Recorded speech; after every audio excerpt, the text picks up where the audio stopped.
Welcome once again to Motoring Today, and now here are the latest motoring news updates.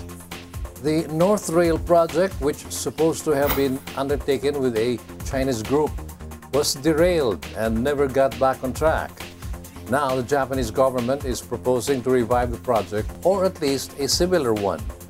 Motoring Today field correspondent Zera Hernandez has the story. The Japanese government has offered the Philippines a $2 billion loan to finance a commuter railway project that would extend the commuter railway system north of Metro Manila. During a regional meeting of Southeast Asian ministers in Kuala Lumpur, Japan's State Minister for Foreign Affairs Minoru Kiyuchi met with Foreign Secretary Albert Del Rosario to offer an official development assistance package worth $2 billion to construct the first phase of government's planned North-South commuter rail project. Part of one of the country's biggest railway projects, Phase 1 aims to establish a narrow gauge elevated commuter railway from Malolos, Bulacan to Tutuban, Manila. Local transportation officials expect that with help from Japan, the country's biggest ODA partner, construction of the commuter railway from the Bulacan to the heart of Metro Manila will begin by the first quarter of 2017 and be completed and operational by 2020. The planned commuter train link to the north is expected to transport 340,000 passengers on a daily basis.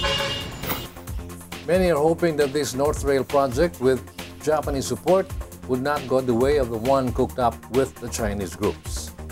Moving on, while it still has to put in place the necessary facilities allowing the use of the so-called beep cards in all stations of the MRT and LRT lines, the operator already plans to expand their use to pay toll and bus fare. Here's our field correspondent Jelly Soriano with more details.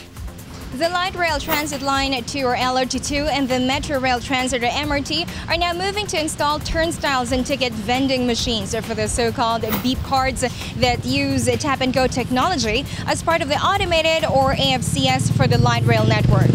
Meanwhile, the proponent of the AFCS are also moving to expand the use of beep cards to other modes of mass transport for the payment of toll at expressways and even retail stores. According to the AF Payments Incorporated, it has now begun talks to tollways operators, bus companies, and retail and convenience stores for the use of beep cards for payments and services and products. AFPI is targeting to allow motorists to pay toll using beep at some expressways by the end of the year. It is also looking at the use of beep cards for bus fare by the first quarter of next year. The single ticketing system for LRT lines 1 and 2 and MRT 3 is expected to fully operational by September this year. Commuters can buy beep cards which they could load with credit from a minimum of 12 pesos up to 10,000 pesos.